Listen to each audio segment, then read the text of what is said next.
नमस्कार ମୁଁ ଜଗଦୀଶ ଆପଣଙ୍କ ପାଇଁ ନେଇକି ଆସିଛି ଆଜି ସକାଳର କେତୋଟି ଗୁରୁତ୍ୱପୂର୍ଣ୍ଣ ଖବର। ସେଥିପାଇଁ ଭିଡିଓଟିକୁ ଶେଷ ପର୍ଯ୍ୟନ୍ତ ଦେଖିବାକୁ ମୋର ଅନୁରୋଧ। ଚାଲନ୍ତୁ ଆଜି ସକାଳର ଖବର ଉପରେ ନଜର ପକାଇବା। ସ୍କୁଲ ଓ ଗଣଶିକ୍ଷା ବିଭାଗ ମନ୍ତ୍ରୀ ନିତ୍ୟାନନ୍ଦ ଗୌଡ଼ଙ୍କ ବଡ଼ ଘୋଷଣା। ସରକାର ବସ୍ରେ ମାଗଣା ସ୍କୁଲ ଯାଇପାରିବେ ଛାତ୍ରଛାତ୍ରୀ। ପରିଚୟପତ୍ର ଦେଖାଇ ମାଗଣା ସ୍କୁଲ ଯିବେ ଛାତ୍ରଛାତ୍ରୀ। ପ୍ରଥମରୁ ଦଶମ ପର୍ଯ୍ୟନ୍ତ ସବୁ ପିଲାଙ୍କୁ ମାଗଣା ପାଠ୍ୟପୁସ୍ତକ ଦିଆଯିବା ସହିତ ଜାତୀୟ ଶିକ୍ଷାନୀତି ଅନୁଯାୟୀ ପ୍ରାଥମିକ ଶିକ୍ଷା ବ୍ୟାପକ ପରିବର୍ତ୍ତନ ହେବ। ଏନ୍ସିଇଆରଟି ଢାଞ୍ଚାରେ ଏସ୍ସିଇଆରଟିକୁ ବିକଶିତ କରିବାକୁ ପଦକ୍ଷେପ ନିଆଯିବ ଏବଂ ଗୁଣାତ୍ମକ ଶିକ୍ଷା ପ୍ରଦାନ ଉପରେ ଅଧିକ ଫୋକସ୍ କରାଯିବ ବୋଲି ମନ୍ତ୍ରୀ ସୂଚନା ଦେଇଛନ୍ତି। ଚାଲନ୍ତୁ ନଜର ପକାଇବା ପରବର୍ତ୍ତୀ ଖବର ଉପରେ। ମୌସୁମୀ ରାଜ୍ୟରେ ସକ୍ରିୟ ରହିଛି। ଏଥିସହ ବଙ୍ଗୋପସାଗରରେ ସୃଷ୍ଟି ହୋଇଥିବା ଲଘୁଚାପ ବର୍ଷା ଜାରି ରହିଥିବା ବେଳେ ଏଭଳି ସ୍ଥିତିରେ ଆସନ୍ତା 26 ତାରିଖ ଯାଏଁ ରାଜ୍ୟରେ ପ୍ରବଳରୁ ଅତି ପ୍ରବଳ ବର୍ଷା ସମ୍ଭାବନା ରହିଛି ବୋଲି ସୂଚନା ଦେଇଛନ୍ତି ପାଣିପାଗ ବିଭାଗ କେନ୍ଦ୍ର।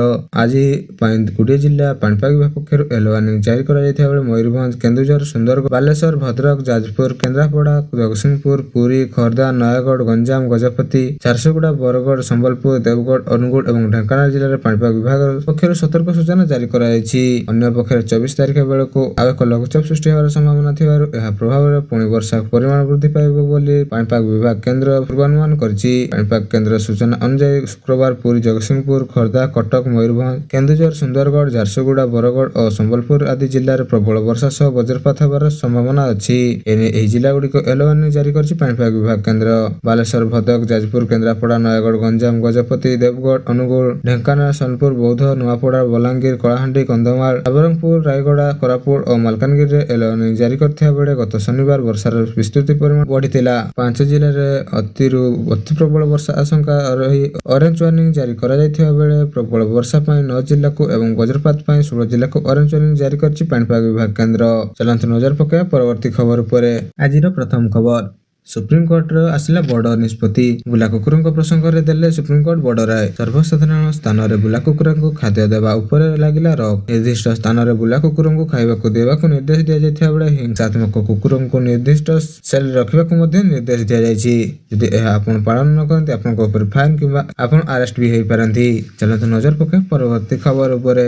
କଳାହାଣ୍ଡି ଘରୋଇ ବସ୍ ମାଲିକ ସଂଘ ସାଧାରଣ ସମ୍ପାଦକ ପ୍ରବୀଣ ଖମାରିଙ୍କ ଗତ ଶୁକ୍ରବାର ଅପରାହ୍ନରେ ପରଲୋକ ହୋଇଛି। ମୃତବେଳକୁ ତାଙ୍କ 54 ବର୍ଷ ବୟସ ହୋଇଥିବା ବେଳେ ହୃଦଘାତ ଜନିତ ମୃତ୍ୟୁ ହୋଇଥିବା ସୂଚନା ଆସିଛି। ଶୁକ୍ରବାର ହୃଦଘାତ ଯୋଗୁଁ ଗୁରୁତର ଅବସ୍ଥାରେ ତାଙ୍କୁ ଭୁବନେଶ୍ୱର ନିଆଯାଇଥିବା ବେଳେ ବାଟରେ ତାଙ୍କ ମୃତ୍ୟୁ ହୋଇଥିବା ସୂଚନା ଆସିଛି। ତାଙ୍କ ପରଲୋକ ଖବର ଶୁଣି ଭବାନୀପାଟଣା ସହରରେ ଶୋକର ଛାୟା ଖେଳିଯାଇଥିବା ବେଳେ ଅନେକ ବ୍ୟକ୍ତି ବିଶେଷ ସୋସିଆଲ ମିଡିଆରେ ତାଙ୍କୁ ଶ୍ରଦ୍ଧାଞ୍ଜଳି ଜଣାଇଛନ୍ତି।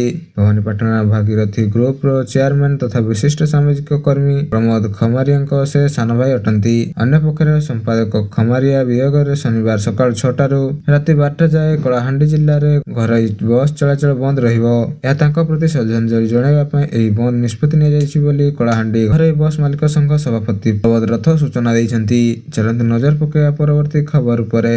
ଦୁର୍ନୀତିଖୋର କର୍ମଚାରୀଙ୍କ ପ୍ରତି ରାଜସ୍ୱ ମନ୍ତ୍ରୀ ସୁରେଶ ପୂଜାରୀ ଗତ ଶୁକ୍ରବାର ଏକ ବଡ଼ ବୟାନ ଦେଇଛନ୍ତି। ଦୁର୍ନୀତିଖୋର ଠାବ କରିବା ପାଇଁ ଟେକ୍ନୋଲୋଜି ବ୍ୟବହାର କରାଯିବ ବୋଲି ମନ୍ତ୍ରୀ କହିବା ସହିତ ଏପରିକି ବୈଷୟିକ ଜ୍ଞାନ କୌଶଳ ପ୍ରୟୋଗ କରି ଦୁର୍ନୀତିଖୋର କର୍ମଚାରୀଙ୍କୁ ଠାବ କରାଯିବ। ଏହି ଜ୍ଞାନ କୌଶଳ ଆପଣେଇବା ପାଇଁ ଆଲୋଚନା ଆରମ୍ଭ ହୋଇଯାଇଥିବା ବେଳେ ଏପରି ସନ୍ଦେହ ଘେରରେ ଥିବା କର୍ମଚାରୀଙ୍କ ଗତିବିଧି ଟ୍ରାକ୍ କରାଯିବ ଏବଂ ଏହାକୁ ଯାଞ୍ଚ କରିବ ବୋଲି କହିଛନ୍ତି ମନ୍ତ୍ରୀ। ଚାଲନ୍ତୁ ନଜର ପକାଇବା ପରବର୍ତ୍ତୀ ଖବର ଉପରେ। ସେପ୍ଟେମ୍ବର 15ରୁ ଶ୍ରୀମନ୍ଦିରରେ ଆରମ୍ଭ ହେବାକୁ ଯାଉଛି ଧାଡି ଦର୍ଶନ। ମ୍ୟାନେଜିଂ କମିଟି ଗଠନ କରି ସାରିବା ପରେ ପ୍ରଥମ ମିଟିଂରେ ହୁଣ୍ଡି ସିଫ୍ଟ ପରେ ଧାଡି ଦର୍ଶନ ଆରମ୍ଭ ହେବ। ଶ୍ରୀମନ୍ଦିର ପ୍ରଶାସନ ପ୍ରସ୍ତୁତି ଗତକାଲି ଖୁବ୍ ଶୀଘ୍ର ଧାଡି ଦର୍ଶନ ଆରମ୍ଭ ହେବ ବୋଲି ନିଷ୍ପତ୍ତି ନେବା ସହିତ 3ରୁ 4 ଦିନ ଭିତରେ କମିଟି ଗଠନ ଶେଷ ହେବ। ଏହାପରେ ଏହି ବୈଠକ ବସିବ। ଶ୍ରୀମନ୍ଦିର ଶୃଙ୍ଖଳିତ ଧାଡି ଦର୍ଶନ ପାଇଁ ପ୍ରାୟ ବର୍ଷେ ହେଲା ଯୋଜନା ହେଉଥିବା ବେଳେ ଏପର୍ଯ୍ୟନ୍ତ ହୋଇନଥିବାରୁ ଭକ୍ତମାନଙ୍କ ମଧ୍ୟରେ ଅସନ୍ତୋଷ ପ୍ରକାଶ ପାଇଥିଲା। ଆଗକୁ କାର୍ତ୍ତିକ ମାସ ଆସୁଥିବା ବେଳେ ଖୁବ୍ ଶୀଘ୍ର ଧାଡି ଦର୍ଶନ ବ୍ୟବସ୍ଥା ହେବା ନେଇ ଦାବି ଉଠିଥିବା ବେଳେ କାର୍ତ୍ତିକରେ ଲକ୍ଷାଧିକ ଭକ୍ତ ପୁରୀ ଆସିବେ। ବାହାର ଭକ୍ତଙ୍କ ପାଇଁ ଶୃଙ୍ଖଳିତ ଧାଡି ଦର୍ଶନ ବ୍ୟବସ୍ଥା ଥିବାକୁ କୁହାଯାଇଥିବା ବେଳେ ଭିତରେ ଧାଡି ଦର୍ଶନ ବ୍ୟବସ୍ଥା କିନ୍ତୁ ହୋଇନଥିଲା। ମନ୍ତ୍ରୀ ପୃଥ୍ୱୀରାଜ ହରିଚନ୍ଦନ ପୂର୍ବରୁ କହିଥିଲେ ଯେ ଜାନୁଆରୀରୁ ଶ୍ରୀମନ୍ଦିରରେ ଦିଗ ଦର୍ଶନ ଲାଗି ଧାଡି ବ୍ୟବସ୍ଥା କରାହେବ କିନ୍ତୁ ଜାନୁଆରୀ ହୋଇ 8 ମାସ ପରେ ଧାଡି ଦର୍ଶନ ବ୍ୟବସ୍ଥା ନେଇ ଘୋଷଣା କରିଛନ୍ତି ଆଇନ ମନ୍ତ୍ରୀ। ଏହାଦ୍ୱାରା ଭିତରେ ଦର୍ଶନ ସମୟରେ 7 ପାହାଚ ଦ୍ୱାରା ପ୍ରବେଶ କରି ଭକ୍ତ ଘଣ୍ଟି ଦ୍ୱାରା ଓ ଗରଦା ଦ୍ୱାରା ବାହାରି ପାରିବେ। ଘଣ୍ଟି ଦ୍ୱାରରେ ମହିଳା ଓ ବରିଷ୍ଠ ନାଗରିକ ବାହାରୁଥିବା ବେଳେ ଗରଦା ଦ୍ୱାରରେ ପୁରୁଷ ପାଇଁ ପ୍ରସ୍ଥାନ ଅବସ୍ଥାନ ରହିଛି। ଚାଲନ୍ତୁ ନଜର ପକାଇବା ପରବର୍ତ୍ତୀ ଖବର ଉପରେ। ଅନଲାଇନ ମନି ଗେମିଂ ଉପରେ ପ୍ରତିବନ୍ଧ ଲଗାଇଲେ ବିଲ୍ ଉପରେ ସଂସଦର ଅନୁମୋଦନ ପରେ ରାଷ୍ଟ୍ରପତି ଦ୍ରୌପଦୀ ମୁର୍ମୁ ମଧ୍ୟ ସବୁଜ ସଂକେତ ଦେଇଛନ୍ତି, ଯାହା ଏବେ ଏକ ଆଇନରେ ପରିଣତ ହୋଇଥିବା ବେଳେ ଏହି ଆଇନ ଅନୁଯାୟୀ ସମସ୍ତ ଅନଲାଇନ ମନି ଗେମିଂ ସେବା ଉପରେ ପ୍ରତିବନ୍ଧ ଲଗାଯିବ ଏବଂ ଏପରି ଖେଳ ପ୍ରଦାନକାରୀ ପାଇଁ 3 ବର୍ଷ ପର୍ଯ୍ୟନ୍ତ ଜେଲ ଦଣ୍ଡ ଏବଂ 1 କୋଟି ଟଙ୍କା ପର୍ଯ୍ୟନ୍ତ ଜରିମାନା ବ୍ୟବସ୍ଥା ରହିଥିବା ବେଳେ ନୂତନ ଆଇନରେ ଅନଲାଇନ ମନି ଗେମିଂ ପ୍ଲାଟଫର୍ମ ବିଜ୍ଞପ୍ତି ପାଇଁ 2 ବର୍ଷ ପର୍ଯ୍ୟନ୍ତ ଦଣ୍ଡ ଏବଂ 50 ଲକ୍ଷ ଟଙ୍କା ପର୍ଯ୍ୟନ୍ତ ଜରିମାନା ବ୍ୟବସ୍ଥା କରାଯିବ ବୋଲି ସୂଚନା ଆସିଛି। ଅନଲାଇନ ଗେମିଂ ପ୍ରସାର ଏବଂ ନିୟନ୍ତ୍ରଣ ବିଲ୍ ପୂର୍ବରୁ ସଂଶୋଧନରେ ଉଭୟ ଗୃହ, ଲୋକସଭା ଏବଂ ରାଜ୍ୟସଭାର ଗୃହୀତ ହୋଇଥିଲେ ମଧ୍ୟ ସୂଚନାଯୋଗ୍ୟ ଯେ ରାଜ୍ୟସଭା ଏହି ବିଲ୍କୁ 26 ମିନିଟ୍ ଏବଂ ଲୋକସଭା ଏହାକୁ 7 ମିନିଟ୍ରେ ପାସ୍ କରିଥିଲା। ଏହି ବିଲ୍ର ନାମ ଅନଲାଇନ ଗେମିଂ ବିଲ୍ ହୋଇଥିବା ବେଳେ ବି ଏହା ଅନଲାଇନ ପରିଣତ ହେବା ପରେ ସବୁ ପ୍ରକାର ଅନଲାଇନ ଗେମିଂ ନିଷେଧ ହେବା ନାହିଁ ଏବଂ କେବଳ ମନି ଗେମିଂ ଅର୍ଥାତ୍ ଯେଉଁ ଆପ୍ ମାଧ୍ୟମରେ ଅର୍ଥ ବାଜି ଲାଗୁଥିବ ସେଗୁଡ଼ିକୁ ନିଷିଦ୍ଧ କରାଯିବ। ତେବେ ସୋସିଆଲ ଗେମ୍ ଓ ଇ-ସ୍ପୋର୍ଟ ଉପରେ କୌଣସି କଟକଣା ଲାଗୁ ହେବ ନାହିଁ ବୋଲି ସୂଚନା ଆସିବା ସହିତ ଏଗୁଡ଼ିକ ସରକାର ପ୍ରୋତ୍ସାହନ କରିବେ ଏବଂ ଗତକାଲି କେନ୍ଦ୍ରମନ୍ତ୍ରୀ ଅଶ୍ୱିନୀ ବୈଷ୍ଣବ କହିଥିଲେ ଯେ ଅନଲାଇନ ମନି ଗେମିଂ ଦେଶର ଯୁବପିଢ଼ିଙ୍କ ଲାଗି ଏକ ବଡ଼ ବିପଦରେ ପରିଣତ ହୋଇଛି। ଏହାପରେ ମୋହର ପଡ଼ି ଲୋକମାନଙ୍କ ସର୍ବଶାନ୍ତ ହେଉଥିବା ବେଳେ ମାନସିକ ବିକୃତ ହେଉଛନ୍ତି କିମ୍ବା ହିଂସାତ୍ମକ ହେଉଛନ୍ତି। ଏହା ଅନୁମାନ ଅନୁଯାୟୀ ପ୍ରାୟ 45 କୋଟି ଲୋକ ଏଥିରେ ପ୍ରଭାବିତ ହୋଇଥିବା ବେଳେ ପ୍ରାୟ 20,000 କୋଟି ହରାଇଛନ୍ତି। ଚାଲନ୍ତୁ ନଜର ପକାଇବା ପରବର୍ତ୍ତୀ ଖବର ଉପରେ। କଳାହାଣ୍ଡି ଜିଲ୍ଲାରେ ଆସନ୍ତା 26 ତାରିଖ ମଙ୍ଗଳବାର ଭାଜପା ରାଜ୍ୟ ସଭାପତି ମନମୋହନ ସାମଲଙ୍କ ଗସ୍ତ ରହିଛି। ଏହାକୁ ନେଇ ଶୁକ୍ରବାର ଭବାନୀପାଟଣାସ୍ଥିତ ଦଳୀୟ କାର୍ଯ୍ୟକ୍ରମରେ ଭାଜପା ପକ୍ଷରୁ ଏକ ଖବରଦାତା ସମ୍ମିଳନୀ ଆୟୋଜିତ କରାଯାଇଥିଲା। ଏଥିରେ ଜିଲ୍ଲା ସଭାପତି ଯୁଗଳ କିଶୋର ପଡ ଅଧ୍ୟକ୍ଷତା କରିଥିବା ବେଳେ ଜିଲ୍ଲା ସଭାପତି ପଡଙ୍କ ସୂଚନା ଅନୁଯାୟୀ ଆସନ୍ତା 26 ତାରିଖ ପୂର୍ବାହ୍ନ 10ଟାରେ ରାଜ୍ୟର ସଭାପତି ସାମଲ କଳାହାଣ୍ଡି ଗସ୍ତର ପ୍ରବେଶ ପଥ ଆମଠା ଛକଠାରେ ପହଞ୍ଚିବେ। ଏହି ସମୟରେ ତାଙ୍କୁ ଦଳୀୟ କାର୍ଯ୍ୟକର୍ତ୍ତା ଏକ ବିଶାଳ ବାଇକ୍ ଶୋଭାଯାତ୍ରା ମାଧ୍ୟମରେ ଭବାନୀପାଟଣା ସର୍କିଟ ହାଉସ ଦ୍ୱାରସ୍ଥ ପଛାଡ଼ି ଆଣିବେ। ସେଠାରୁ ଟାଉନ ହଲରେ ଜିଲ୍ଲା ଭାଜପା ପକ୍ଷରୁ ସମ୍ବର୍ଦ୍ଧନା ଓ ମିଶ୍ରଣ କାର୍ଯ୍ୟକ୍ରମରେ ଯୋଗଦେଇ ଏବଂ ଅପରାହ୍ନରେ ରାଇସିଂପୁର ସ୍ଥିତ ନୂଆ ଭାଜପା ଜିଲ୍ଲା କାର୍ଯ୍ୟାଳୟ ପରିସରରେ ବୃକ୍ଷରୋପଣ କାର୍ଯ୍ୟକ୍ରମ ଯୋଗଦେବେ।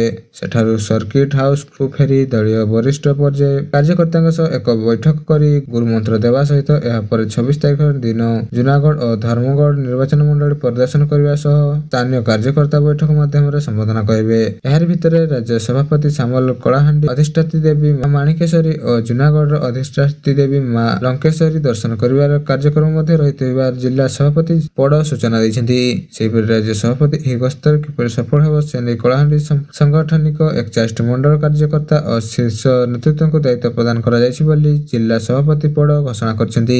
ଏହି ଖବରଦାତା ସମ୍ମିଳନୀରେ ଅନ୍ୟମାନଙ୍କ ମଧ୍ୟ ବରିଷ୍ଠ ନେତା ଭରତ ଭୂଷଣ ଦେଓ, ଜିଲ୍ଲା ଯୁବ ମୋର୍ଚ୍ଚା ସଭାପତି ବିଜୟ ଦେବ ସାହୁ, ରାଷ୍ଟ୍ରୀୟ କାର୍ଯ୍ୟକାରିଣୀ ସଦସ୍ୟ ଦିବ୍ୟଜ୍ୟୋତି ମୁଣ୍ଡା, କୃଷକ ମୋର୍ଚ୍ଚା ଜିଲ୍ଲା ସଭାପତି ସମ୍ପାଦକ ସୁଧୀର କୁମାର ମୁଣ୍ଡି, ଚିତ୍ତୁପତି ପ୍ରଧାନ ଓ ଭବାନୀପାଟଣା ନଗର ସଭାପତି ଚିତ୍ତରଞ୍ଜନ ପତ୍ର, ଜିଲ୍ଲା ମିଡିଆ ସଂଯୋଗ ନରହରି ପଟ୍ଟନାୟକ ପ୍ରମୁଖ ଉପସ୍ଥିତ ଥିବାର ସୂଚନା ଆସିଛି।